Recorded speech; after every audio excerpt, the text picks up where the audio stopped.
दोस्तों एक quick video मैं बना रहा हूँ ये बताने के लिए कि आपने अपना एग्ज़ाम अटेम्प्ट कैसे करना है। एग्ज़ाम में जाने से पहले इस वीडियो को ज़रूर देख लीजिएगा और इस इन बातों का अपने दिमाग में ध्यान रखिएगा क्योंकि जो हम पिछले 1 साल से पढ़ रहे हैं, वो सारी की सारी बातें अब इन अगले 3 घंटे में हमें परफ़ॉर्म करके दिखानी है, तभी हम मार्क्स स्कोर कर पाएँगे। यही है एजुकेशन का सिस्टम, इसलिए इस बातों को ध्यान से सुनो। पहली बात, आपके पास जो 3 आवर 15 मिनट्स का आपको समय मिलने वाला है, उसे आपने कैसे यूज़ करना है, पहले ये समझ लीजिए मेरे हिसाब से। देखिए, मेरे हिसाब से जो पहले के 15 मिनट हैं आपके, जो आपको रीडिंग टाइम मिलता है, उसमें क्या करना है, क्या नहीं करना है, ये समझो। उसके अंदर जी, आपको किसी भी हालत में एमसीक्यू नहीं पढ़ने चाहिए। उस उतनी देर में आपको क्वेश्चन नंबर 1 नहीं पढ़ना चाहिए। क्यों? क्योंकि एमसीक्यू और क्वेश्चन नंबर 1 जो है वो उतनी देर में सॉल्व तो होंगे नहीं और वो कंपल्सरी है, वो तो आपने पेपर में अटेम्प्ट करने ही करने हैं।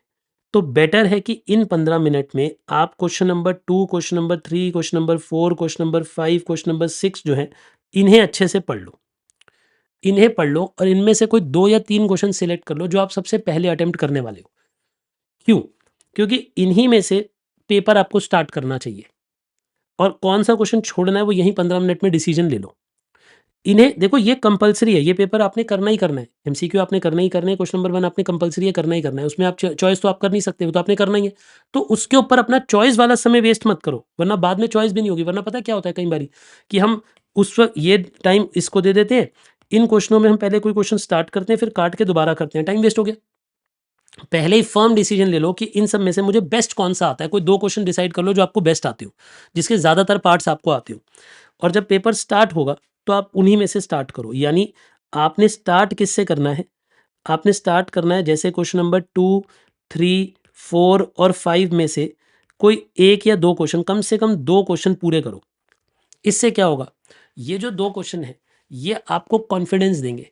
लगभग आपका मान के चलो कि 20-25 मार्क का पेपर हो जाएगा और इससे आपके देखो 2 फ़र्क पड़ेंगे। एक तो एग्ज़ामिनर के ऊपर, एग्ज़ामिनर के मन पे आपका इम्पैक्ट अच्छा आएगा कि बच्चे ने शुरू जो किया है वो बड़े अच्छे क्वेश्चन किए हैं और बढ़िया तरीके से वो कर पा रहा है, सारी चीज़ें करेक्ट हैं उसकी।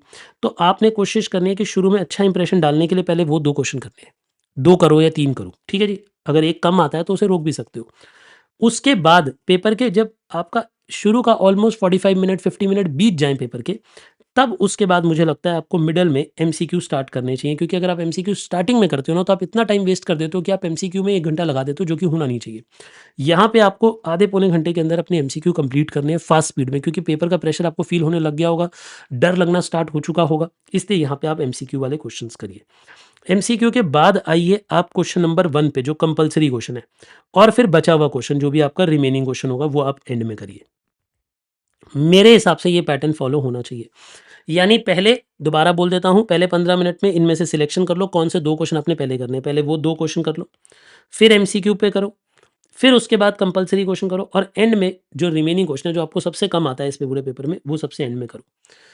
इन दोनों को एंड इधर बीच में रखने का पर्पस ये है कि ये कंपल्सरी है, ये आपने करना ही है। इन्हें पहले शुरू में रख के बहुत ज़्यादा टाइम वेस्ट करने की ज़रूरत नहीं है, बहुत ज़्यादा टाइम लगाने की ज़रूरत नहीं है। और एक बात, पेपर करते हुए अगर किसी क्वेश्चन पे अटक जाते हो, 1 पेज छोड़ो, डेढ़ पेज छोड़ो, आगे बढ़ जाओ। पेज छोड़ सकते हो, बट हाँ, अगर मान लो वो क्वेश्चन आपने नहीं किया, आपसे हुआ ही नहीं एंड में, तो पेपर देने से पहले, एग्ज़ामिनर को देने से पहले, चेकिंग के लिए देने से पहले उस शीट पे क्रॉस बना देना और पीटीओ लिख देना नीचे, मतलब कि आप अगले पेज पे चले जाइए।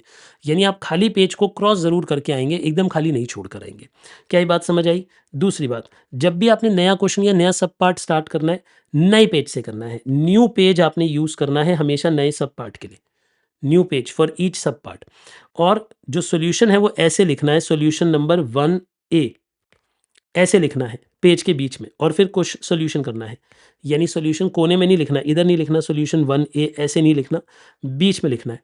और एक बात मैं गलती देखता हूँ बच्चों की, जैसे मानो कोई बच्चा सॉल्यूशन ए के एबीसी 3 पार्ट है, तो आपने फर्स्ट पार्ट में लिख दिया। अब अगले पेज पे जब आप लिखने लगते हो, तो आप पता है क्या लिख देते हो? आप लिख देते हो बी और सीधा आंसर करने लग जाते हो, ये गलत है। एग्ज़ामिनर भगवान नहीं है, उसे नहीं याद कि क्वेश्चन नंबर 1 का बी है वो। आपको लिखना चाहिए सॉल्यूशन 1 बी, दोबारा 1 लिखना चाहिए कि पहले क्वेश्चन का बी पार्ट, ये लिखना चाहिए। मतलब कई बच्चे ये नहीं लिखते, इसमें मार्क्स कट सकते हैं, इसका आपको 0 मिल सकता है पूरे क्वेश्चन का। एग्ज़ामिनर कहेगा भाई मैं ढूँढ ही नहीं पा रहा कौन से क्वेश्चन का पार्ट है। ठीक है जी? और एक बात, जब आप एक क्वेश्चन करो, ये मेरी एडवाइस है, ये आप मानना चाहो मानो, नहीं मानना चाहो ना मानो, बट जब आप एक क्वेश्चन स्टार्ट करो तो उसके सारे पार्ट्स वहीं पे ही करो। जैसे क्वेश्चन नंबर 1 का ए पार्ट करा, बी पार्ट करा, सी पार्ट करा, तो तीनों एक जगह करो। उसके बाद भले ही आप क्वेश्चन नंबर 4 कर रहे हो, उसके बाद आप भले ही क्वेश्चन नंबर 5 कर रहे हो, फिर उसके बाद भले ही आप क्वेश्चन नंबर 2 बाद में कर रहे हो, कोई बात नहीं। क्वेश्चन ऊपर नीचे जा सकते हैं बट उनके पार्ट्स ऊपर नीचे मत करना। यानी जब आप एक पार्ट अटेम्प्ट कर रहे हो तो उसके सारे पार्ट्स आप उसी वक्त करना। मतलब अगर क्वेश्चन जैसे फोर्थ उठाया तो फोर्थ का अगर आपने ए उठा लिया तो बी भी वहीं करना। ऐसा नहीं 4 का ए कहीं और है, 4 का बी कहीं और है। कर सकते हो, लास्ट सिचुएशन में कर सकते हो, अगर फंस गए जगह नहीं बची तो बाद में कर सकते हो, बट ये फर्स्ट प्रेफरेंस मत करना। फर्स्ट प्रेफरेंस में आप इस तरीके को फॉलो मत करना। क्या मेरी बात आपको समझ आई? एक और इम्पॉर्टेंट टिप, देखिए जो कॉस्टिंग का पेपर होता है वो लेंदी होता है। कॉस्टिंग का पेपर हमेशा लेंदी आता है। तो आपको स्टार्टिंग से ही फास्ट लिखना है, फास्ट फ्रॉम स्टार्ट। मतलब आप एक गलती करते हो, गलती क्या करते हो कि आप बहुत बार शुरू में बहुत अच्छी-अच्छी हैंडराइटिंग लिखते हो। शुरू के 4-5 पेज में बहुत बढ़िया पेंसिल-वेंसिल की लाइन-वाइन भी खींचते हो, बढ़िया बहुत सुंदर पेपर बनाते हो। लेकिन बाद में बहुत ही गंदा कर देते हो क्योंकि फिर आपको पता होता है आपका पेपर पूरा नहीं हो सकता। तो ये गलती मत करना। शुरू से ही फास्ट लिखना, शुरू से ही मीडियम हैंडराइटिंग लिखना। भैया मुझे बहुत अच्छी हैंडराइटिंग, मुझे बहुत अच्छी प्रेजेंटेशन की ज़रूरत नहीं है। इस पेपर में हैंडराइटिंग के या प्रेजेंटेशन के मार्क्स नहीं है। तो आप मीडियम हैंडराइटिंग लिखो, पेन से ही चाहे लाइन डालो या स्केल और पेन से लाइन डालो, पेंसिल नहीं भी यूज़ करनी मत करो, कोई फ़र्क नहीं पड़ता। कोई इसमें यहाँ कोई सुंदरता के मार्क्स देने आपको नहीं आ रहा, ये कोई थ्योरेटिकल एग्ज़ाम नहीं है। मैं आपको ऐसे बच्चों के भी एग्ज़ाम दिला सकता हूँ, उनके 99 मार्क्स आए, 100 मार्क्स आए और उन्होंने पेन से ऐसे सीधी-सीधी लाइनें बना रखी थी, स्केल तक भी यूज़ नहीं किया था, तब भी मार्क्स मिले। गंदी हैंडराइटिंग पे भी पूरे 100 मार्क्स मिले। क्योंकि पेपर अच्छा होना चाहिए, हैंडराइटिंग की कोई बहुत ज़्यादा वैल्यू नहीं है। इसीलिए स्टार्टिंग से ही फास्ट लिखना, धीमे मत लिखना।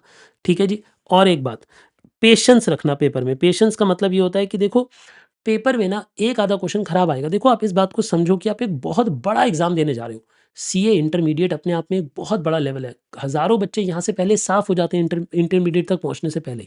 आप ये सोचो ना, सिर्फ़ 50-60% बच्चे ही आगे बढ़ते हैं।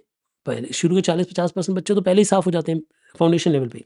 तो बहुत कम बच्चे पेपर देते हैं। तो ये ऐसा बीकॉम का एग्ज़ाम नहीं आएगा, जहाँ सारे क्वेश्चन आपके पढ़े हुए आ जाएँगे, सारे क्वेश्चन आपके देखे हुए आ जाएँगे।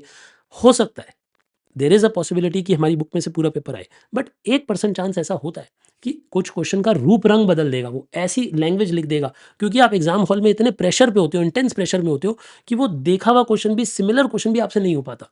तो इसलिए पेशेंस रखनी ज़रूरी है। इस बात को समझाना है अपने आप को कि भाई पहले मुझे 70 मार्क्स तक का पेपर अच्छे से अटेम्प्ट करना है। अगर 70 मार्क का अच्छे से अटेम्प्ट होगा तो मैं पास हो जाऊंगा। अगर आप इस माइंडसेट के साथ जाओगे तो बचा हुआ 30 भी अच्छा ही होगा। बचा हुआ 30 क्यों अच्छा होगा? क्योंकि आपने पेशेंस के साथ पहले 70 मार्क्स के ऊपर अच्छा किया होगा, फिर आपके पास समय बचा होगा, तो आप बचे हुए 30 मार्क पे भी अटेम्प्ट करके आओगे और अटेम्प्ट पे भी मार्क्स मिलते हैं। स्टेप बेस्ड मार्किंग भी मिलती है। आधा क्वेश्चन किया हो तो भी मार्क्स मिलते हैं। छोड़कर कुछ नहीं आना, 100% पेपर अटेम्प्ट करके आना है और पेशेंस के साथ पेपर करना है। पेपर के अंदर अपने आप को पैनिक करना स्टार्ट मत कर देना, क्योंकि उससे इंश्योर कर रहे हो आपकी आप पास नहीं होगे। आपको पेपर में पैनिक नहीं करना है। जितना आता है पहले उतना अच्छे से करो, फिर आगे देखो।